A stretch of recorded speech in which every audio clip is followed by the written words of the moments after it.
Yemen's warring factions meet in Sweden. They're the first face-to-face talks in 2 years. Will they bring an end to the conflict, or will the war kill thousands more? I'm Imran Garda, and today's newsmaker is the Yemen peace talks.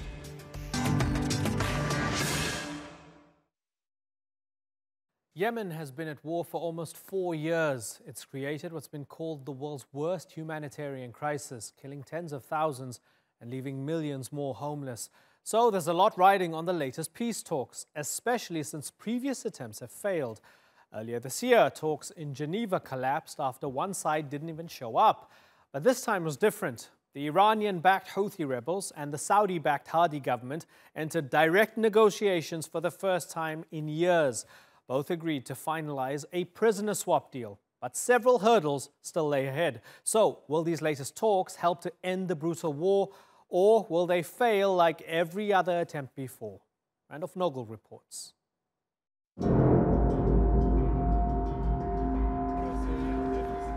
It's the start of a process aimed at bringing an end to what's being called the worst humanitarian crisis in the world today.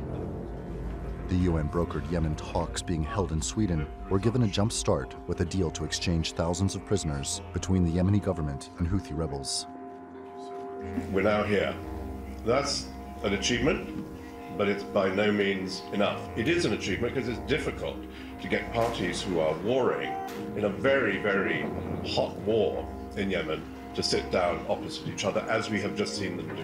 We have ambitions to discuss with them the outlines of what might constitute an eventual settlement. On the agenda are a number of objectives, including the reopening of the international airport in the Yemeni capital, Sana'a, easing the Houthi siege on the city of Taiz, some 200 kilometers south of Sana'a, and shoring up Yemen's central bank. As the economy is floundering, prices have soared as the Yemeni rial has plummeted. It's part of the reason millions of people are being pushed to the brink of starvation. And that's why a ceasefire in the Red Sea port of Hodeidah is critical.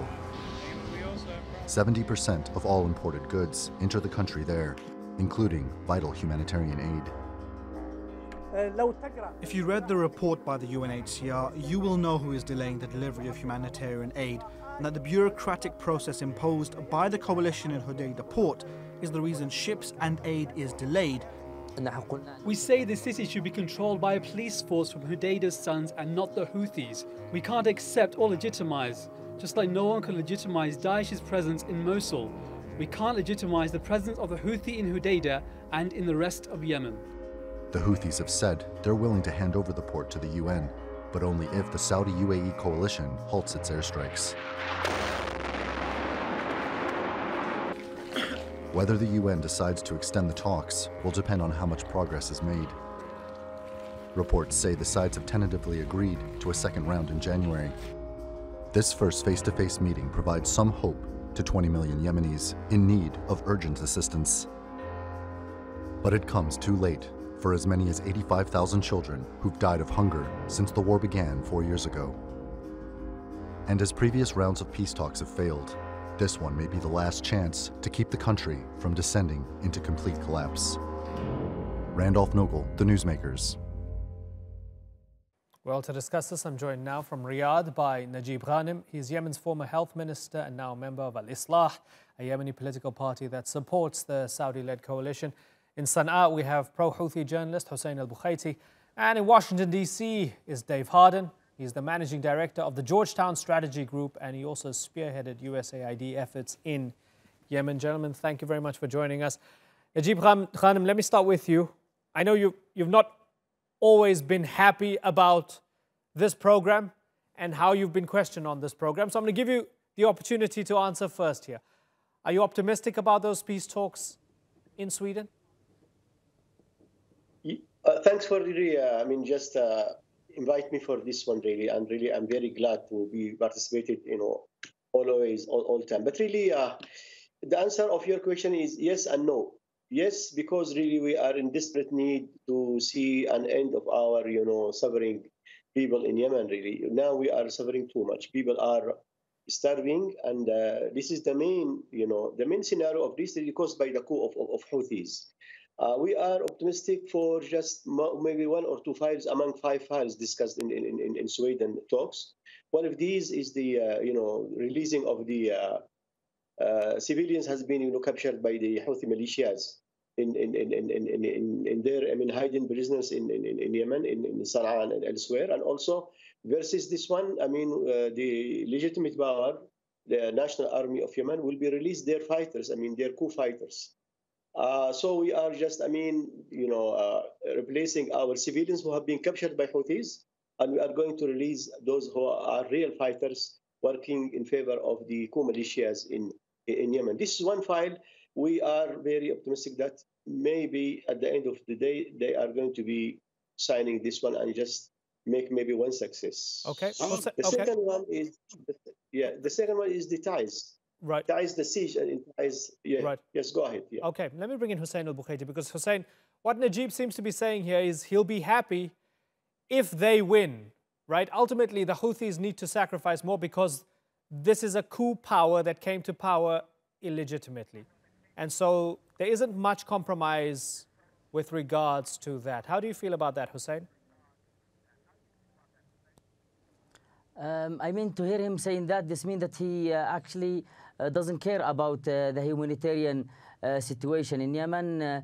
And for him, the talk now in Sweden, or the negotiation, it's focusing on the humanitarian crisis in Yemen, how to stop famine, how to help Yemeni civilians, how to reopen Sana'a airport, and as well about the smooth supplies of humanitarian aid through Hodeidah port, which is now under a constant Saudi UAE strike attack. And for him, the only thing that's gonna make him happy only to win, he gonna only win over the body of Yemeni civilians. He should be supportive for any talks that will happen anywhere. It's good that the two parties will meet directly with each other, and he knows that one of the main subject in these talks in Sweden is about the agreement that was signed by the Houthi about like 3 weeks ago, and it was signed by the Saudi-led coalition 2 days before the talk about the release of prisoners. He should be happy that all the prisoners will be released from all parties, including, just I want to mention one more thing, including all the prisoners in United Arab Emirates secret prison, which is most of them from his party. Okay, and that's a good point, right? Now, Martin Griffiths has had a cautious optimism going into this. He wasn't saying that we're going to solve all of it. He spoke about the prisoner exchange, and he spoke about confidence-building measures. He wants troops removed from Hodeidah. That seems to be a sticking point. Let me bring in Dave Harden here. Dave, it is a humanitarian crisis. It is a humanitarian catastrophe. But Yemen wasn't hit by a tsunami or an earthquake. People caused this. And I wonder, Dave, to what extent is it possible to solve this without some sort of political intervention? So thank you for having me on, and I agree that this famine is man-made and it can be man-solved. We don't need to solve the entire Yemen war, but we can improve purchasing power at the household level, increase the supply of basic goods, and lower the costs of these commodities to people. All of these things are entirely possible and should happen right now. Let me add just one point. Look, I'm glad that the parties are meeting. That's important. I'm glad that a confidence-building measure involves the release of prisoners. Perhaps that works. But that doesn't do much for the people, right? The people are suffering. And right now, we need to attack and address the humanitarian crisis in its fullness. Right. Dave, there was a New York Times op-ed by Nick Kristof saying your tax dollars help starve children. I guess it was the strongest op-ed I've ever seen over the past few years from the New York Times when it comes to Yemen. It seems as if after the killing of Jamal Khashoggi, this is in the spotlight.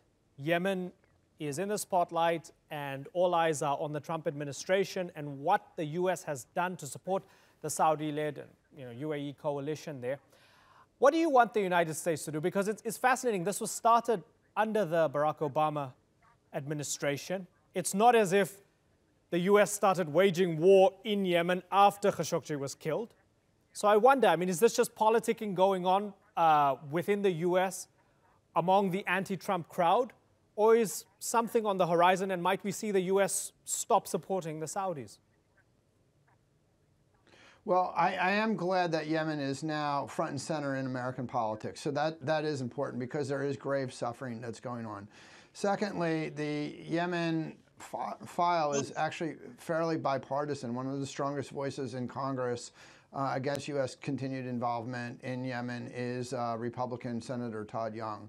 But I would tend to disagree overall about the ability of the United States to affect the outcome here.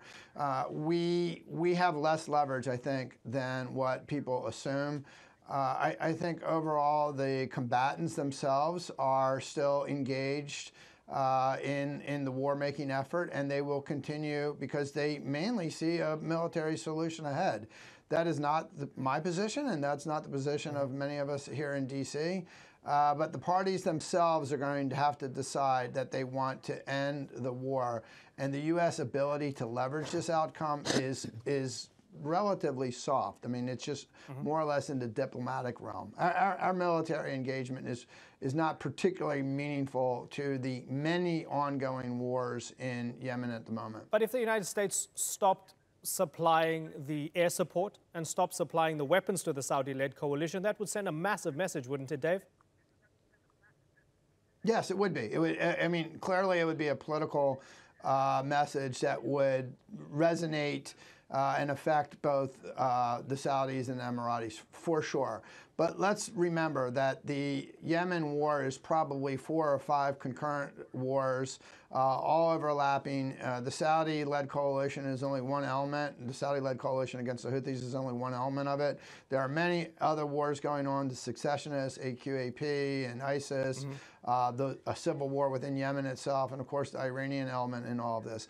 So the United States could send a massively important message, but none of us should be misled to believe that if the United States disengaged, that the war would end. The war would still continue. Najib Ghanem, there are U.S. senators right now looking at the fact that there's been unspeakable killing and the war has been horrible, and that their weapons have caused the bulk of this, and they're thinking of stopping their support of the Saudi-led coalition. How do you feel about that?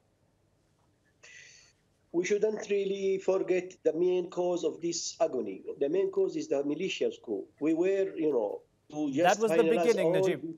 That was the beginning of it all. But after that, the Saudi-led coalition has to be answerable for its actions as well. You can't keep on saying the coup, the coup, the coup, right? So if you could answer my question, I'd appreciate it, sir. Yeah, I agree with you, really. I mean, but really, Houthis, is a project of war, not a project of peace. And really, they are not keen just for a peace. Even with this Sweden talk, they are very interested just to release their fighters, just to refeed again the battlefields for new fighters, to recruit them who has been, arrested by the national army. So they are easy. They have got very, very close selective approach within all coming, negotiation with the legitimate, government in Yemen. So we shouldn't forget this one. Okay. But Najib, if the United States stops its support of the coalition, would that be a mistake? No, just hang on. No, Amran, let me finish. Let me continue. The famine would be said, really, we shouldn't. We have to concentrate on that. The public money has been stolen by the Houthis. Even humanitarian aid has been stolen. Most of them have been stolen and resold again in the black market. So many. I can't also ignore that. Yes, because the negotiation of war created additional headaches, additional agony, additional bitter harvest with the Yemenis. I shouldn't. Ignore that one. But really, we should also concentrate that, because the international arena, they are not even concentrate on, or they even pay any attention about the interference of the Houthis, okay, the main interference of the Houthis for this scenario. Najib, got it. Dave, very finally, before I let you go, the fact that both sides don't quite trust each other, does that mean that Sweden is going to go the way of Switzerland and all the other attempts at peace before? I am pleased that the parties are meeting. I'm also realistic that this is not going to likely lead to a big outcome. And civil wars that are funded and fueled by external actors don't end anytime soon. The pain and the suffering that are inflicted upon the people is unbearable. I'm not optimistic that Sweden will lead us to a political accommodation that will solve the war. I do hope that we can make steps on the economy that would improve the condition for families in Yemen. Well, hopefully that'll be a start. Yeah, well, we're going to say goodbye to Dave Harden now. Thanks so much, Dave. Let's bring in Bara Shayban from London. He's a Yemeni human rights activist and a researcher for the human rights organization Reprieve. Bara, who's most responsible for the trouble that we have right now as everybody sits at the same table in Sweden? Well, I mean, the beginning of the conflict is definitely caused by the coup led by the Houthis. Then that coup led to then multiple wars and eventually pushed the country over the edge, involving then a Saudi-led coalition, which has been having an aerial campaign for 4 years now. Almost 4 years. So I think there are multiple players, but I think yes, ultimately it was the Houthis who caused the conflict. Now the Saudis need to be, of course, held responsible of what they caused and be pressured to de-escalate, especially the air campaign, because I don't see how feasible that this air campaign can go along and for how long. There needs to be thinking of other methods, even if they're thinking of winning this war militarily. But at the end of the day, you cannot keep on having a campaign that is just going on for forever. So I think there are multiple factors playing here. I do agree with Dave when he mentioned the role of the United States is much exaggerated over the media than many people can really think. Okay. But the talks in Sweden, I think, realistically can achieve maybe a prisoner swap. Right. Can maybe do some breakthrough in the economical side, and maybe the potential opening of Sana'a airport. Right. Those are the three main files that I think can achieve some success. Bara, should the Houthis give up Hodeidah? I mean, realistically, I think they need to reach to a political solution where they become part of a coming unity government. No one can push the Houthis out of the picture, but they also need to realize they cannot act as a hegemony over the capital and control the revenues of Hodeidah and control the capital in a militia side. Right. So they need to reach a concession where all sides of the Yemeni spectrum, and actually once that is achieved, the fact of what the Houthis more complain about, which is the Saudi intervention, they can schedule. Then we can agree on a scheduled timetable of how the Saudis and the UAE will departure. How will they leave the country? But as long as they continue as acting as running the capital in this way and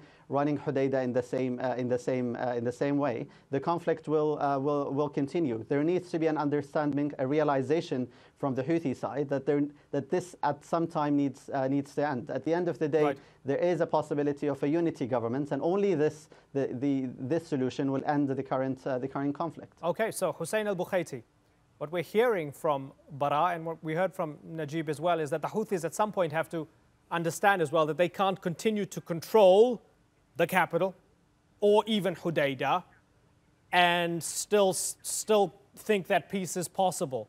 They need to give some of it up. Is that possible?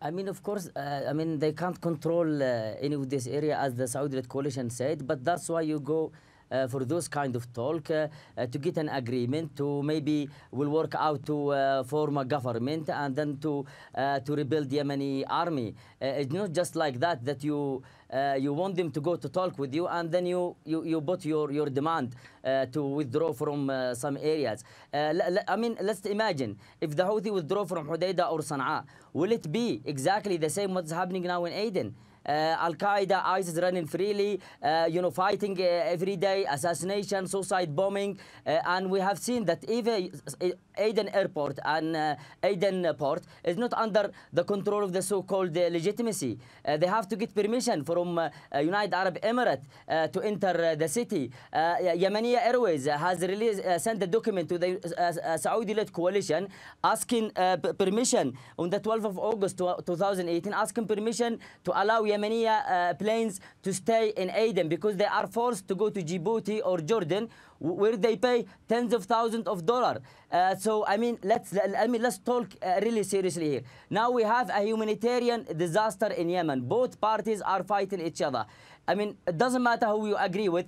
Let's solve first the humanitarian crisis in Yemen, which is killing the most civilians. It's not the Saudi-led coalition strike. It's not even the so-called Houthi crimes. It's mainly the blockade that have killed over 200,000 Yemeni civilians. One child died every 10 minutes. So during the 30 minutes I'm in the studio, 3 children have died, while Mr. Najib Ghanem, which I want to give him a really good advice. I mean, of course, maybe you are not happy sometime with the program because you keep repeating the Houthi, the coup, the Houthi, the coup. You should talk at one point about Yemeni civilians. It's not about the coup. I mean, just imagine you are in a coalition with Saudi Arabia and with Egypt, and Egypt is the largest. Sisi is a coup. Why are you going coalition with Hussein, let's someone? give Najib a chance. Okay, I mean, Najib. let's be serious. Okay, Hussein, you put down the gauntlet. Here, Najib, answer. There is no 200,000 people have been killed. No. But really, most of the people have been killed by Houthis.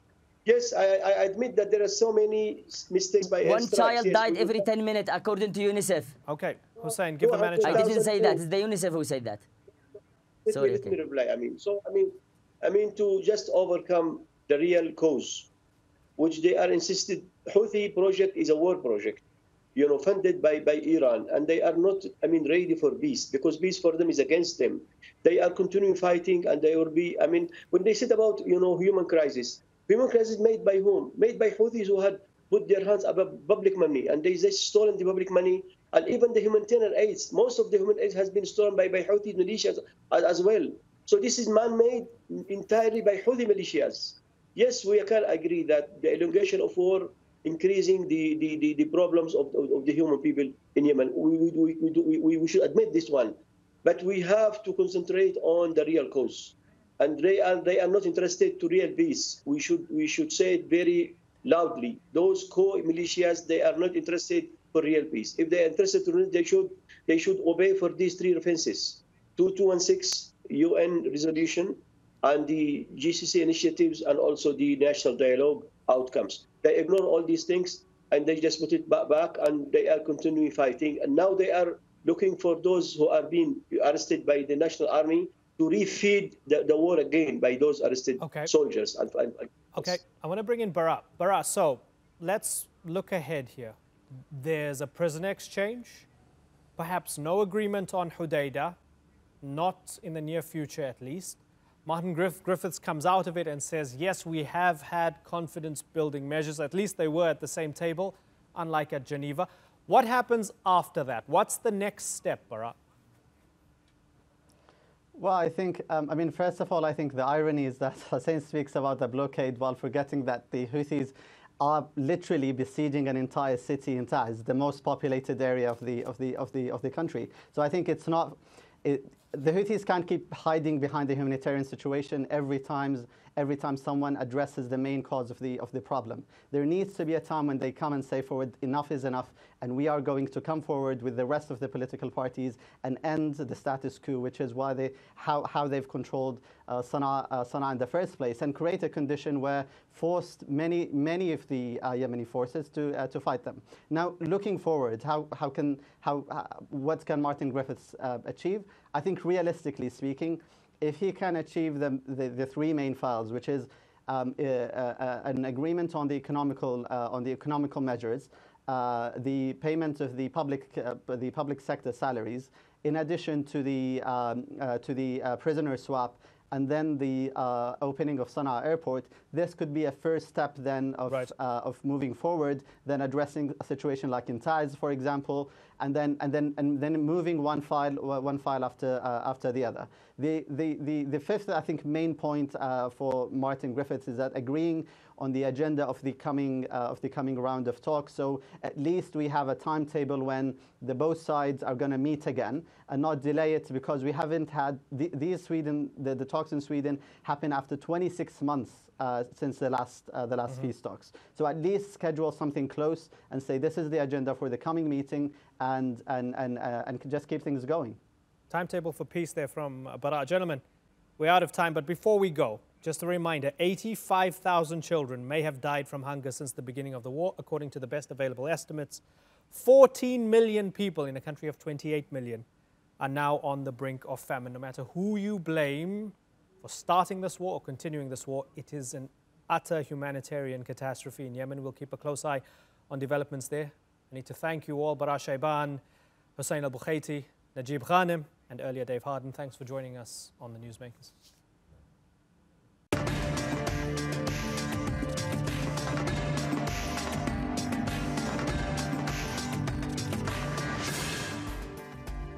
Still to come on the program, a leadership in crisis. Israeli police want Prime Minister Benjamin Netanyahu indicted over corruption. Is he still fit to lead the country? And why has Tanzania's president ordered a crackdown on journalists and gay people?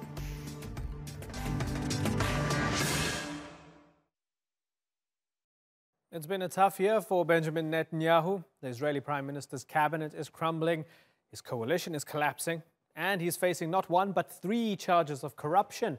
And the police say he should be indicted. The latest accusations say the leader has used his influence as communications minister to ease regulations on a telecom company in return for favorable media coverage. The opposition is demanding his resignation, but Netanyahu is standing firm. For more, here's Natalie Perhernan.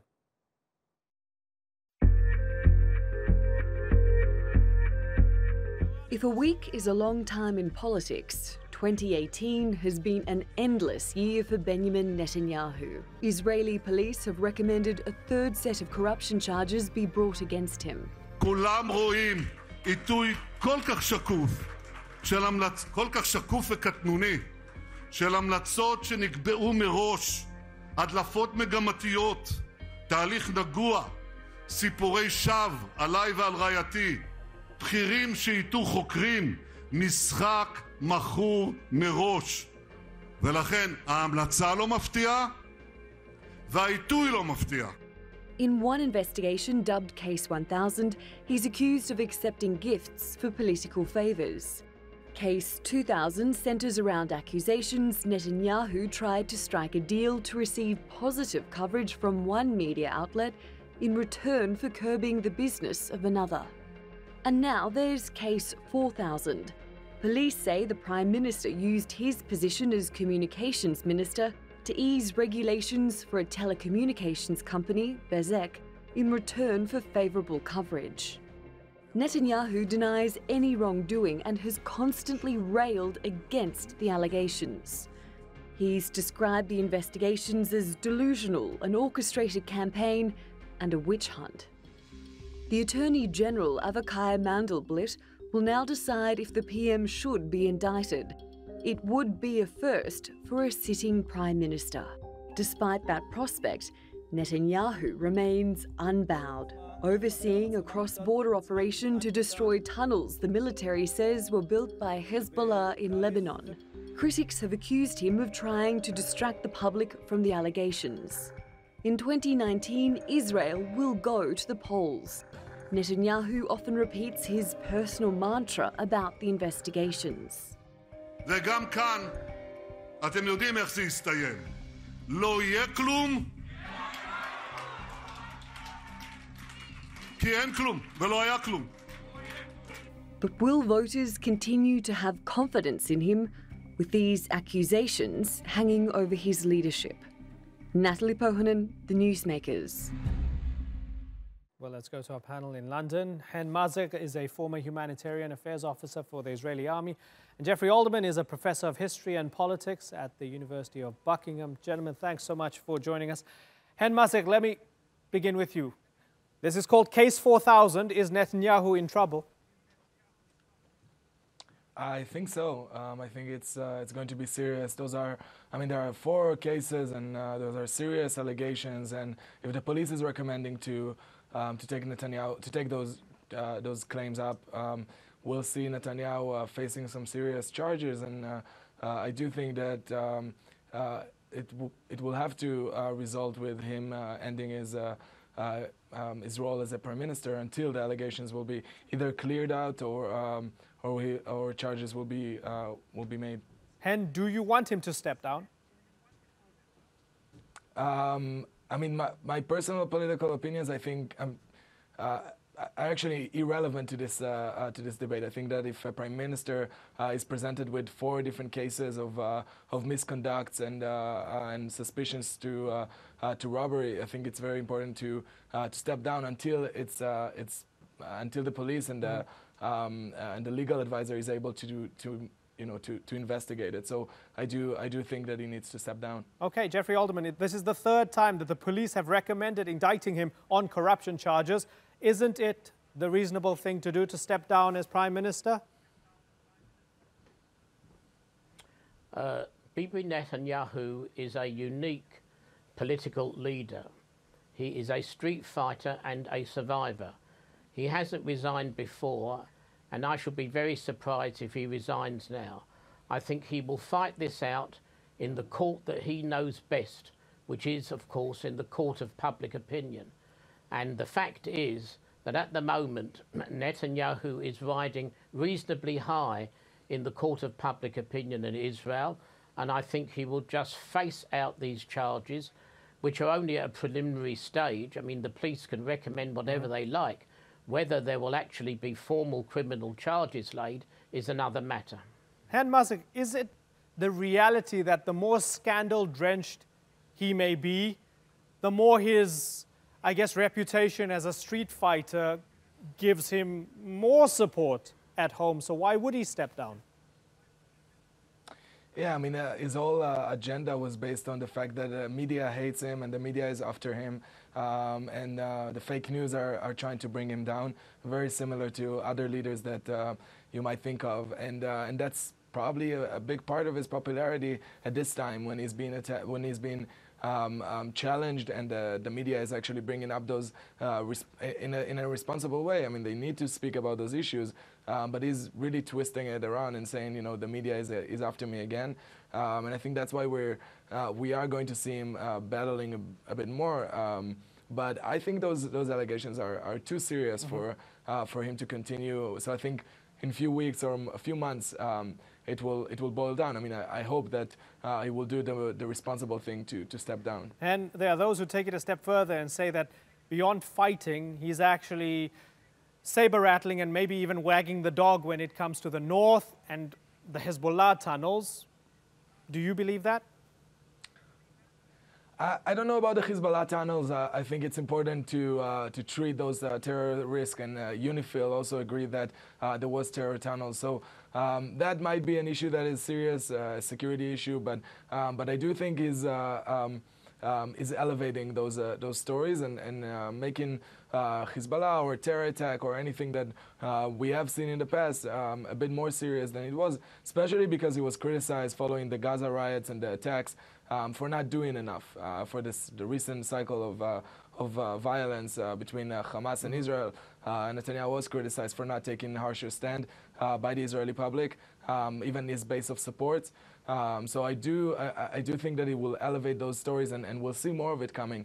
But I really hope, and I think that the Israeli public are smarter than being used in this way. Right. Yeah, it's interesting because the defense minister had resigned, Mr. Lieberman, and so Netanyahu was already prime minister and foreign minister, health minister, minister of Aliyah and Immigration. Jeffrey Alderman, he then became defense minister as well for the time being. If it happened anywhere else in the Middle East, he'd be called a dictator, wouldn't he, Jeffrey?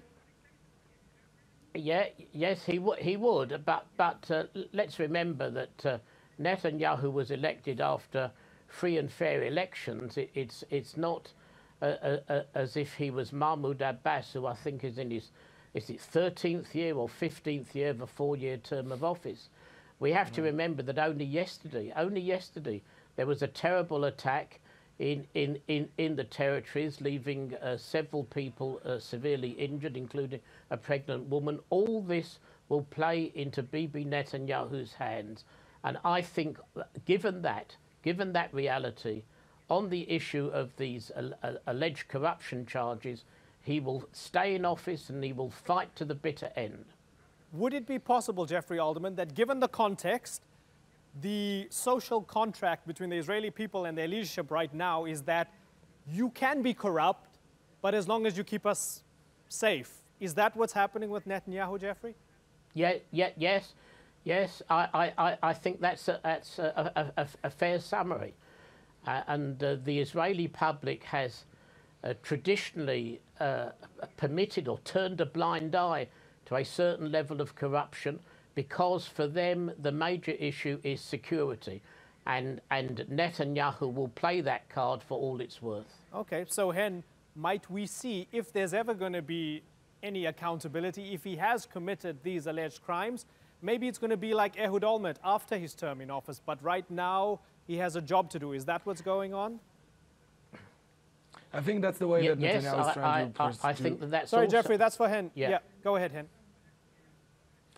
No, I think that's the way that he's trying to portray it to the media, that you know, that's the allegations are still being investigated, and if there is anything to charge him with, it will be after the election, and that the Prime Ministry is the most important thing beyond the corruption. And that's, as Jeffrey said, it's really that's why the Israelis are feeling a lot of the times that some levels of corruptions are okay, but you know, we're talking about one issue of over $1 billion shekels that is being discussed. Not that he pocketed, but that he was helping in a deal. And I think that Israelis are, once those issues are really brought up, and hopefully there will be charges made, then he will have to think twice. Right. So, Jeffrey, just broadly speaking, he's had 2 bites at the cherry. He will soon surpass David Ben-Gurion as Israel's longest-serving leader, if you add the 2 together. What does that tell us about the man? He is a survivor. He's a hard worker. We mustn't forget that over the past few months, he's engineered a diplomatic revolution in the Arab world, setting up what to all intents and purposes are diplomatic relations with a number of Arab states. He recently welcomed the president of Chad, which is a Muslim majority country in Africa. He's got the American embassy where he wants it in Jerusalem. There is even a rumor that he may be about to persuade Donald Trump to recognize Israeli annexation of the Golan Heights. These are tremendous victories in Israeli terms, and my perception is that if he goes for another term, the Israeli public will support him. Yeah, that's fascinating to see if there'll be early elections and if he'll go for another term. We'll be watching this scandal closely, Case 4000, with its preceding cases as well. Gentlemen, I've got to move on, but it's been a pleasure talking to both of you, Hen Mazik and Jeffrey Alderman. Thanks again.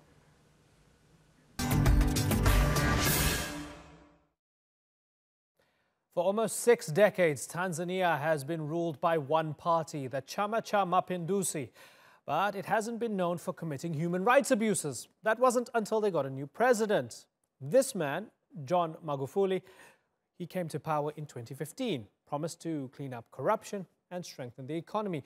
But since his arrival, opposition politicians have been arrested, government critics have gone missing, and there's been a crackdown against the LGBT community. Several nations have withdrawn aid, and the EU has condemned Tanzania for its abuses. Well, to discuss this, we have Tito Magoti in Dar es Salaam. He's an activist with the Legal and Human Rights Center. And in Washington, D.C. is Abdulaziz Sachedina. He's a professor of Islamic Studies at George Mason University. Gentlemen, thank you very much for joining us. Tito, let me start with you. Is there a witch hunt against gay people in Tanzania right now?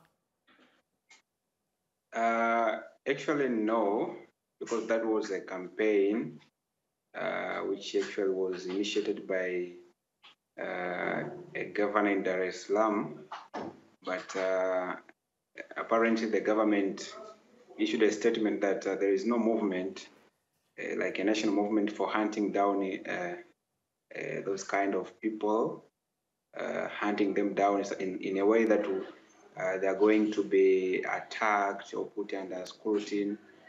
The Minister for Foreign Affairs confirmed that that move is not initiated by the government.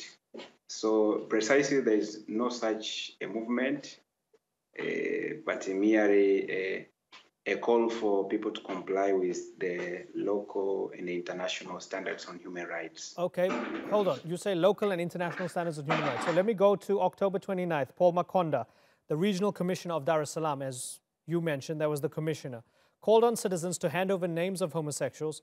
And then he said he and his team would scrutinize social media to hunt down gay people and those who defend them.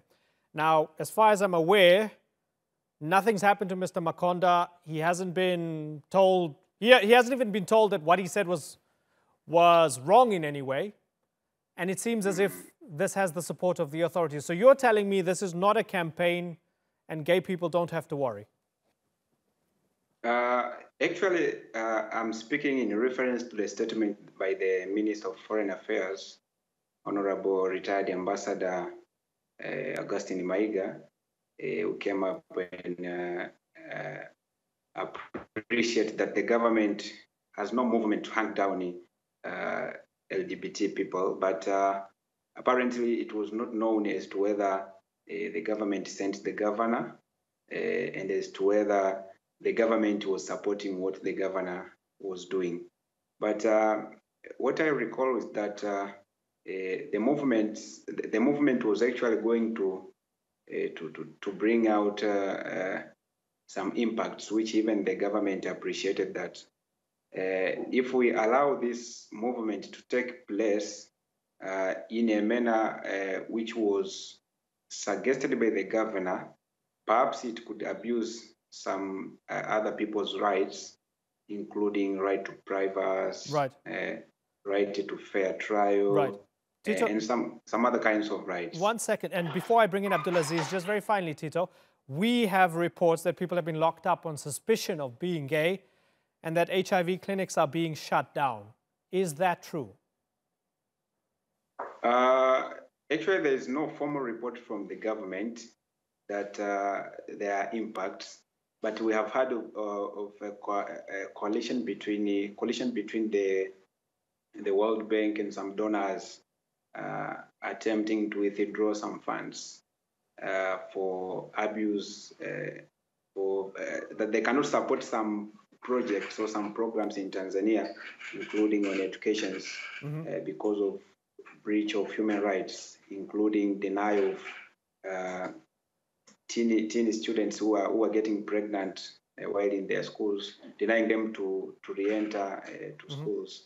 So those movements, inclusively, actually the statement by the World Bank was so general that we call for authorities in Tanzania to revisit their doings, their goings with human rights issues, so that they can examine and evaluate if they are fit for being supported. Okay. Because we cannot support education, for instance, while you guys are not permitting teenage students to re-enter schools. Abdulaziz Sachedina, is this because of President John Magufuli's personal preferences / prejudices, or is the government, in a way, reflecting popular sentiment? And when the commissioner of Dar es Salaam said what he said, is that reflecting what a lot of people believe, or is it something that sticks out like a sore thumb?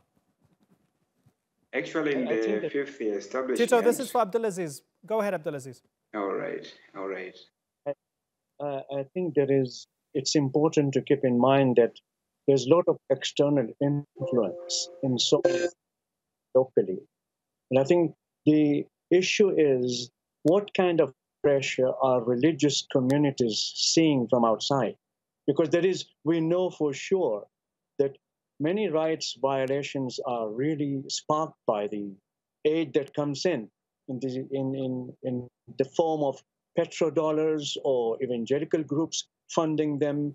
And the popular sentiment is very much controlled by the extremist ideas, and some of those ideas within the country which are exported from outside, which are imported from outside.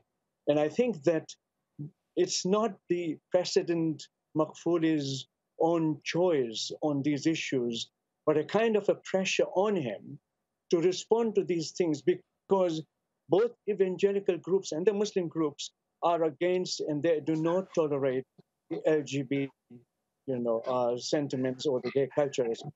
As a rule, they don't.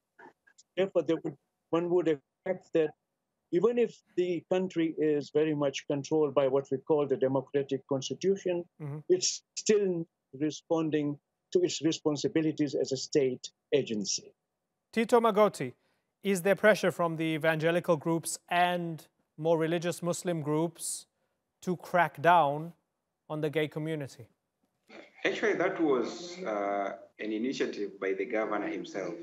It did not come from some other groups or some other pressure groups, politicians, religious, or some youth movements. It was a personal initiative of a governor. However, the legal framework in Tanzania does not permit such kind of events.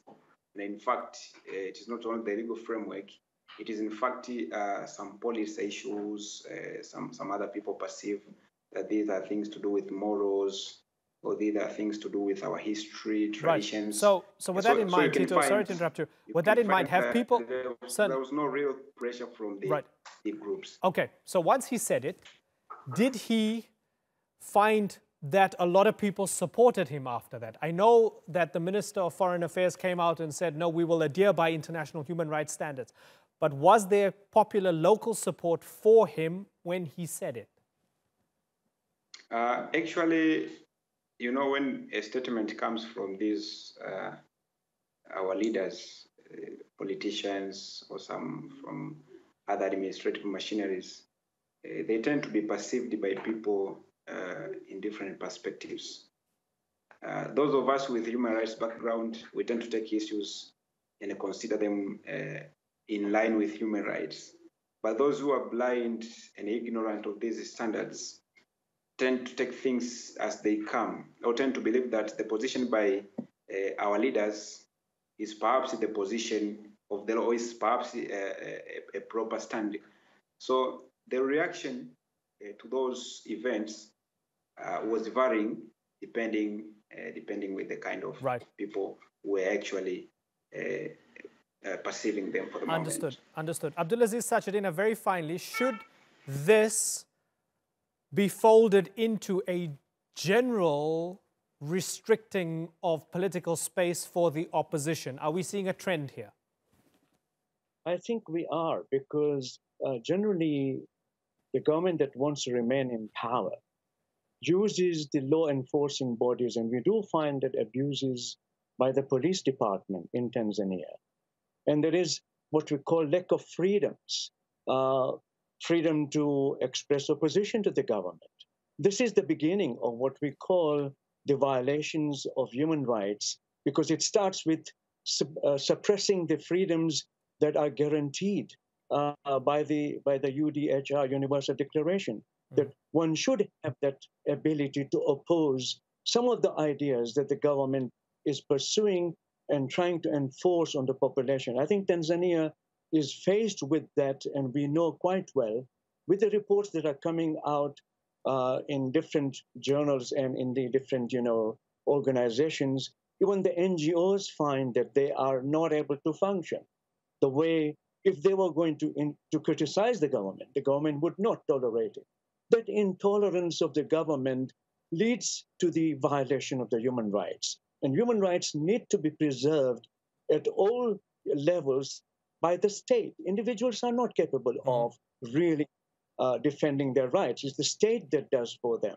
And if the state doesn't do it, then we are going to see more and more violations of human rights at all levels of human relations and human freedoms in the state. Okay, gentlemen, I have to wrap up, but I thank you for joining us. Abdulaziz Sachedina and Tito Magoti, thanks for joining us on The Newsmakers.